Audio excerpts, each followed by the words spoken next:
Hello students, sociology crash course में मैं doctor Anjana Singh आपका स्वागत करती हूँ। आज का टॉपिक है सोशल ग्रुप्स। आइए सोशल ग्रुप्स को समझते हैं। समूह यानी सामाजिक समूह मनुष्य का जीवन सामूहिक जीवन है। अपनी विभिन्न आवश्यकताओं को पूरा करने के लिए प्रत्येक व्यक्ति कुछ समूहों का सदस्य अवश्य होता है। उदाहरण के लिए हम में से प्रत्येक व्यक्ति एक परिवार, पड़ोस, मोहल्ले, गांव तथा नगर का सदस्य है। व्यावसायिक आधार पर हम में से सभी व्यक्ति मजदूर, क्लर्क, कलाकार, अध्यापक, इंजीनियर, डॉक्टर अथवा व्यापारी समूह के सदस्य हैं। आयु के आधार पर हम बच्चों, युवाओं, प्रौढ़ों और वृद्ध समूह के सदस्य हो सकते हैं। लिंग के आधार पर हम स्त्री या पुरुष समूह के सदस्य हो सकते हैं। एक धर्म में विश्वास करने वाले भी एक समूह के सदस्य हो सकते हैं। इन सभी उदाहरणों से यह स्पष्ट होता है कि सामाजिक समूह एक प्रकार का संगठन है जिनके सदस्य एक दूसरे को जानते हैं और वैयक्तिक रूप से एक दूसरे से अपनी एकरूपता स्थापित करते हैं। लेकिन व्यक्तियों के संग्रह को हम समूह कह सकते हैं? व्यक्तियों के संग्रह को हम समूह नहीं कह सकते। समूह का निर्माण केवल उन्हीं व्यक्तियों से होता है जो अपने विभिन्न स्वार्थों अथवा आवश्यकताओं के कारण स्वयं को एक दूसरे से संबंधित समझते हैं। उदाहरण के लिए शाम को पार्क में बैठे हुए हजारों व्यक्तियों की भीड़ को हम समूह नहीं कह सकते, क्योंकि इस भीड़ में कोई भी व्यक्ति एक दूसरे को प्रभावित नहीं कर रहा होता। इसी प्रकार रेल के डिब्बे में बैठे हुए व्यक्ति या दुकान में वस्तुओं की खरीदारी करती हुई भीड़ को भी हम समूह नहीं कह सकते। दूसरी ओर ऐसे सभी व्यक्ति जो एक जाति, वर्ग, गांव अथवा राजनीतिक दल के सदस्य होने के कारण स्वयं को एक दूसरे से संबंधित समझते हैं और एक दूसरे से अंतःक्रिया करते हैं, एक एक समूह का निर्माण करते हैं।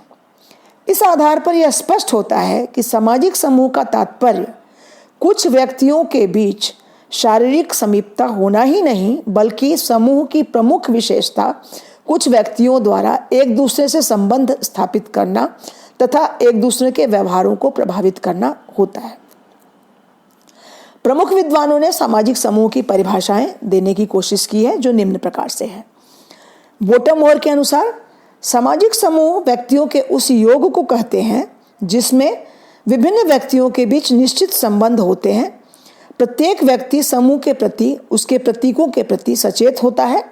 दूसरे शब्दों में एक सामाजिक समूह में कम से कम अल्प विकसित संरचना और संगठन तथा उनके सदस्यों में चेतना का एक मनोवैज्ञानिक आधार होता है।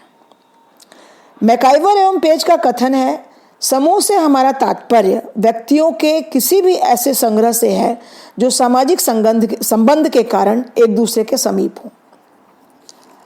बोगार्डस के अनुसार एक सामाजिक समूह का अर्थ हम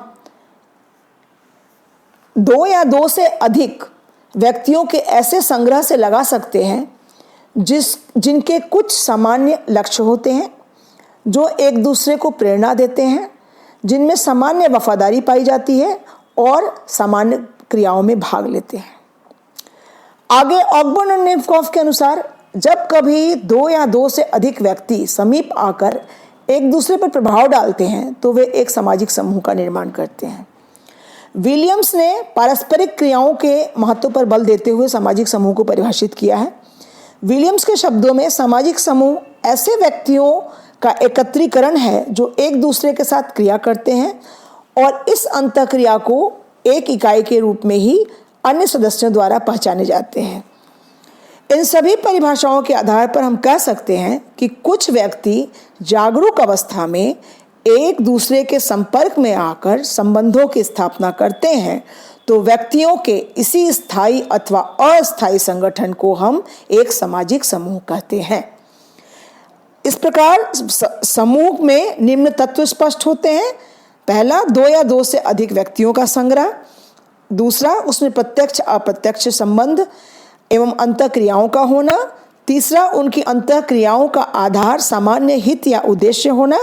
चौथा, एक निश्चित संगठन या संरचना का होना। धन्यवाद। अगले वीडियो में हम समूह की विशेषता पर प्रकाश डालेंगे।